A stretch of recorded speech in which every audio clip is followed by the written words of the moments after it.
안녕하세요. 오늘 다룰 주제는 최근 가장 뜨거운 감자죠. 일론 머스크가 새롭게 꺼내든 카드, 바로 우주 태양광과 그 핵심 소재인 페로브스카이트입니다. 단순히 먼 미래의 이야기가 아닙니다. 물리학적 원리부터 시작해 현재 한국과 중국이 벌이고 있는 치열한 기술 패권 경쟁까지 심도 있게 분석해보려 합니다. 특히 머스크가 구상하는 1.21 기가와트급의 거대한 출력과 34.5%라는 압도적인 효율의 실체가 무엇인지, 그리고 왜 이 기술이 우주 데이터 센터 콜로서스의 유일한 에너지 솔루션으로 지목되는지 지금부터 하나씩 살펴보겠습니다. 왜 갑자기 우주 태양광일까요? 최근 스페이스X와 사이의 합병 이슈가 그 힌트입니다. 발사체 기술과 AI 데이터 센터 기술이 만났다는 건 이제 우주 공간에서 직접 데이터 센터를 운영하겠다는 머스크의 의지입니다. 문제는 전력입니다. 우주 데이터 센터를 돌리려면 스타링크를 훌쩍 뛰어넘는 무려 100기가와트급의 막대한 전력이 필요하죠.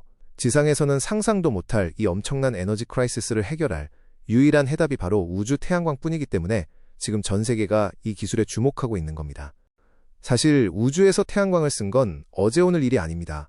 1958년 뱅가드 1호가 효율 9%로 처음 포문을 열었죠. 지난 70년간 우주를 지배한 건 갈륨비소였습니다. 이 소재는 효율이 20% 후반대로 높고 내열성과 방사선 내구성이 정말 뛰어납니다. 하지만 치명적인 단점, 바로 극도로 비싼 가격과 복잡한 공정입니다. 과거 우주산업은 국가주도의 군비 경쟁이었기에 비용보다는 임무 완수와 생존이 최우선이었고, 그래서 이 비싼 소재를 감당해왔던 겁니다. 그럼 우리가 지상에서 흔히 쓰는 저렴한 실리콘은 왜 안 될까요?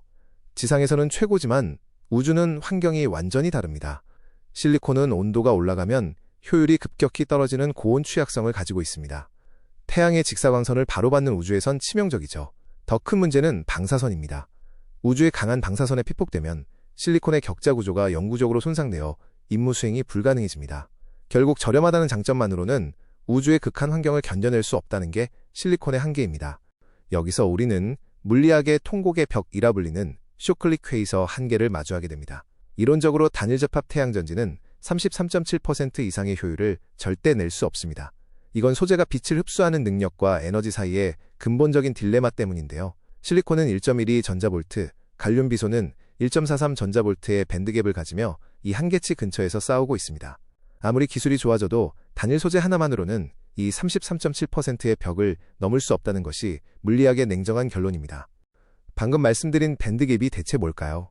쉽게 말해 전자가 전류를 만들기 위해 넘어야 하는 최소한의 에너지 장벽입니다. 빛의 에너지가 이 밴드갭보다 작으면 그냥 투과해서 손실되고, 너무 크면 남는 에너지가 열로 바뀌어 손실됩니다.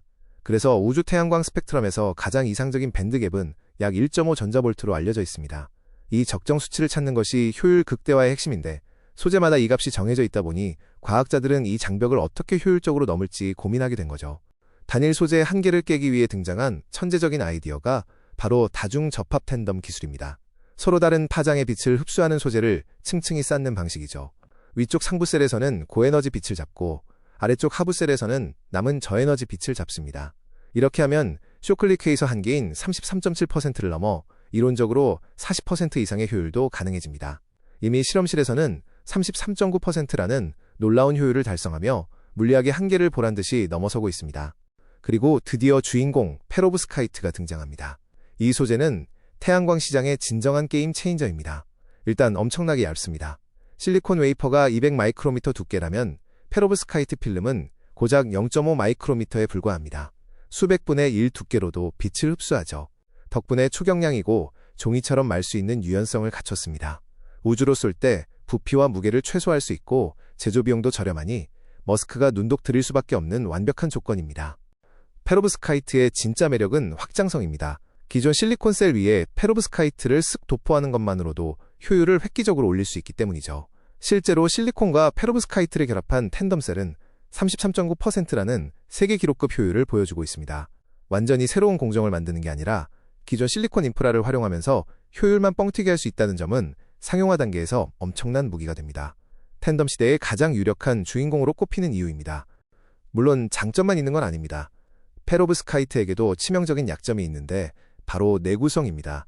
열에 불안정하고 수분이 닿으면 결정 구조가 붕괴됩니다. 특히 우주의 강한 자외선은 소재를 분해해버리죠. 이 극한의 환경을 어떻게 견디느냐가 상용화의 마지막 관문입니다.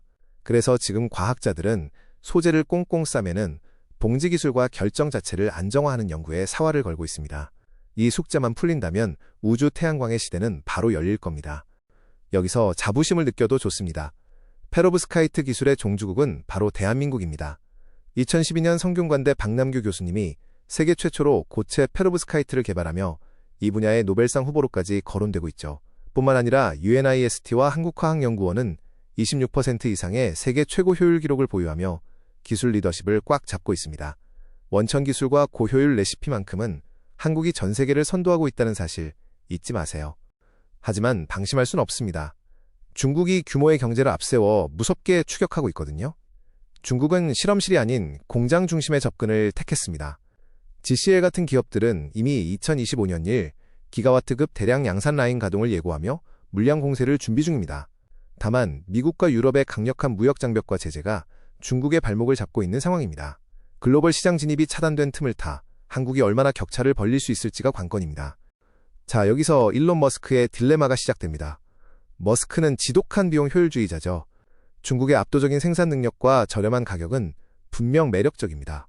하지만 강력한 규제와 무역 장벽이라는 리스크가 있죠. 반면 한국은 고효율과 신뢰성이라는 원천 기술을 가진 최고의 기술 동맹국입니다. 스페이스X가 비용을 위해 중국의 우회 경로를 택할 것인가, 아니면 안정적인 한국과 손을 잡을 것인가, 이 선택에 미래 에너지 패권이 달려 있습니다.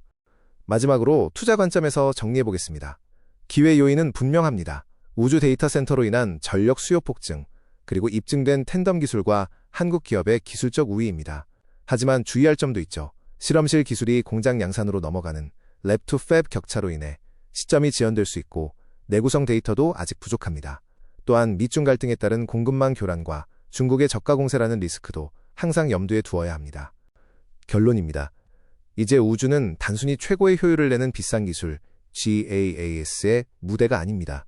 이제는 우주에서도 가성비가 지배하는 시대가 왔습니다. 페로브스카이트는 새로운 우주 경제, 뉴 스페이스 이코노미를 여는 유일한 열쇠입니다. 그리고 이 기술의 표준을 누가 장악하느냐가 결국 미래 에너지 패권을 결정하게 될 것입니다. 100년의 상상이 현실이 되는 지금, 이 거대한 흐름의 주인공이 누가 될지 끝까지 지켜봐 주시기 바랍니다. 이상 현명한장 투자였습니다. 감사합니다.